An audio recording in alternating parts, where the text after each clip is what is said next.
uzi ko Imana ishaka ko tuba abakire b'abaherwe, apana bano bakire boroheje, abaherwe rurangiza hano bavuga ngo rurangiza.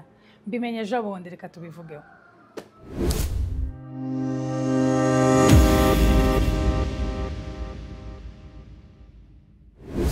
Hi my lovelies, nitwa Sandrine, ndi muri mushyashya hanga ndakwakiriye. Welcome back to another episode of I Learn, You Learn, We Grow Together. Ini YouTube channel y'agatangaza mbere mu Rwanda, byanga cyangwa byemere, izina rya Yesu ndabyizeye. You will see it with your own eyes. Anyway, jana nshaka kuvugaho. Ndashaka kuvuga ku kuntu burya Imana ishaka ko tuba abakire. Apana bano bakire bano boroheje, aba billionaire, abaherwe. Niyo mpamvu ejo nababwiye ngo nzagura private jet muranseka. Niba rende wanyandikiye arambwira ngo afite ngo ya okaziyo ngo ifite akabazo gato yareka yingurisha. Ndamubwira se ifite akaye kabazo. Ifite akabazo ko kwizimya igeze mu kirere. Niko yambwiye, ariko no, nzagura iya mbere, nzagura ishyashya yanjye yanditseho n'izina ryanjye, okay?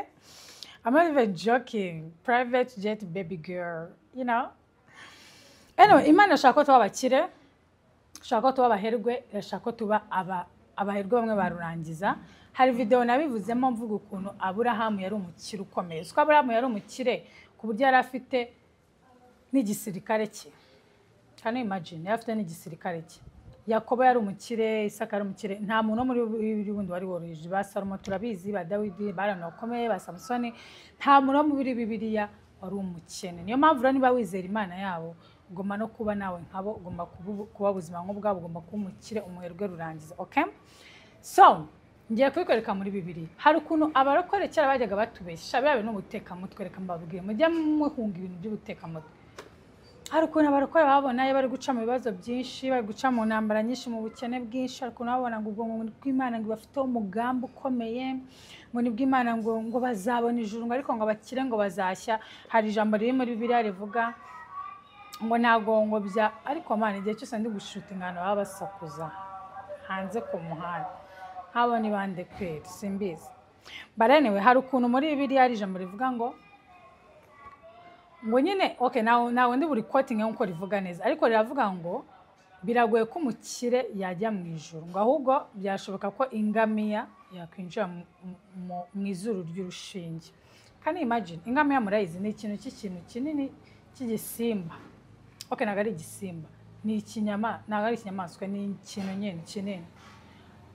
Ibaze ngo ingamiya yakwinjira mu izuru ry'urushinge aho kugira ngo umukire ajye mu ijuru. Bigatuma rero abarokore cyangwa se abandi bantu bavangiwe batekereza ko gukena nibyo bigaragaza ko uzabona ijuru, kuba ukeneye bivuga ko Imana ikuzi kwibuka. No, ndabyanze, ndabihakanye, ndabyamaganye mu izina rya Yesu. Ibyo bintu ngenda byamaganye. Imana ishaka ko dukira, Imana ishaka ko tuba ubuzima bwiza, Imana ishaka ko turya ubuzima bwo mu isi tukabukanja n'ubwo mu ijuru tukazabuhekenya. That's how good God is. Otherwise, kuki turimba se Imana ni nziza, Imana iradukunda, ngo urukundo rwayo ntirurondoreka. Impamvu abahimbye izo ndirimbo bazihimbye nuko bazi ubwiza bwayo n'urukundo rwayo. Irashaka ibyo mu isi tubifenkenya, tukabyenjenga, tukabibyiniramo, n'ibyo mu ijuru tukabifenkenya. Sibyo? Igitabo cy'Imigani ibice 6 gicyaha cyane abantu bashaka gushyira amaboko yabo mu mifuka. Ubundi reka nkubwire, nagusenga cyane ngo nayenze ukore, aho gukora cyane wayenze ugasenga gake, kuko ntago ari ngombwa kusakuza, ntago ari ngombwa ko wirirwa mu rusengero kuva kwa mbere za kuwa mbere kugira ngo Imana ikumve. Imana ntago ari igipfa amatwi. Fata iminota 30 cyangwa isaha imwe ku munsi usenge, it's enough. Imana irumva. So abantu bumva yuko batagomba gukora, ahubwo bagomba kuzuza iby'umwuka, ngo niko Imana ibishaka. Igitabo cy'Imigani kiri bubahane, kandi igitabo cy'Imigani naryo ni ijambo ry'Imana yavugiye mu muhanuzi wayo Salomo. Hano ibice 4 biravuga ngo, ibice 6 umurongo wa 4 avuga ngo ntureke amaso yawe agoheka, ntuhunikire. Ikize nk'isirabo iva mu maboko y'umuhigi, nk'inyoni iva mu kuboko k'umutezi. Wa munyabute we, sanga ikimonyo, witegereze uko kigenza kandi ugira ubwenge.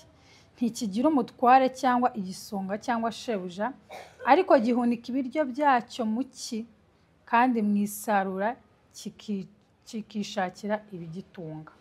Uzasinzira ugeze ryari wa munyabutewe? Uzakanguka ryari?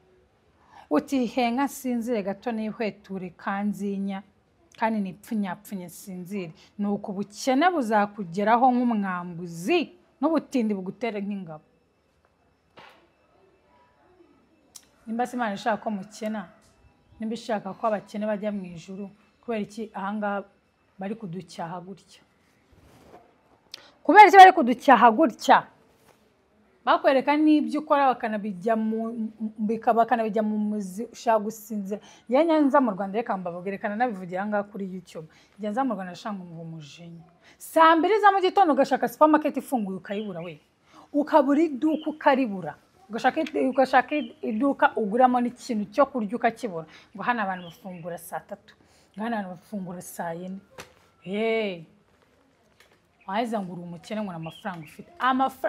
Inyoni zizinduka kare zirya ibya mbere. I'm telling you, inyoni zizinduka zirya ibya mbere. Hano muri Uganda ntuye uziko saa 12 uzambutiyaje bihari. Hano abari ambutiyaje mfitanye saa 12 nabwo wabona hunyura. Nimba ushaka kugenda nta mbutiyaje ihari. Byibuza saa 11 ugomba kandi nabwo imodoka ziba ari nyinshi mu muhanda. Hano abantu barazinduka bagakora. Kenya nuko, Burayi nuko, ariko mu Rwanda saa 4 saa 3 nibwo abantu batangira gufungura amaduka.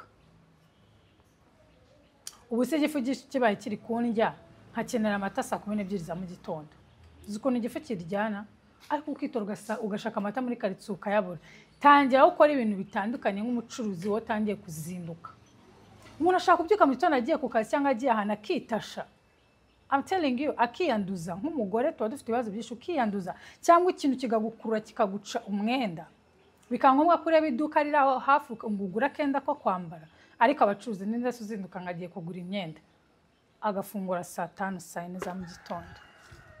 Nabwo agafungura akigendera agasubira kuryama cyangwa gukora ibindi bintu bidafite n'abure n'amafaranga. Be different. Ahangaha uyu murongo uraducyashye kandi uraducyashye mu buryo bw'imizi. Njye narebye umurongo ndavuga wow, what? Uragucya ujya n'usome nimba usoma Bibiliya. Ureba ukuntu ahubwo abakene nta nubwo Imana ibashaka. Iranabanenga cyane, iranabagaye, iranabasuzugura. Imana ahubwo ikisuzugura n'abakene. Wahenzaho kwirgura aho ngaho wasamye kubera ko uri umukene ngo ubwo Imana kujya gukura amaboko mu mufuka ujya gukora. Ubwo Imana ngo ufite umugambi w'urujya. Njye hari abantu nzi riya tororo n'ari tororo n'idini ryitwa ADEPR ryo mu Bibare. Hari abantu bariyoboyemo nibature akaba yahageze. Nibaturangiza agakoropa urusengero akanakubura compound yose. Mukanya amatara nabo mama kabarahari. Ukibaza uyu muntu kuwa mbere akora ryari. Imana ubundi buzima tujya mu ijuru. Hoya bonaga no umugambi w'Imana. Umugambi w'Imana nuko dukira tukarya ubuzima bwo kwisi tukajya nibwo mu ijuru. Okay? Vana amaboko mu mufuka ujye gukora uve mu mikino. Imana nagikishaka abakene irabasuzugura. Ahangahe irivugira ati genda ujye no kureba n'ikimonyo ko kibaye kibasha kwihunikira ibiryo. Akora ngo nago wabasha kurya. Please. Imigani ibice 6 uhereye ku murongo wa 4 mugenda musome kugeza ku murongo wa 11. Sibyo? Nurahize umbwira nimba koko Imana yiteye ku buzima bwonyine bwa nyuma y'ubu ngubu ititeye ku bwubayemo. Thank you so much. Ndasoreza ahangaha. Bye.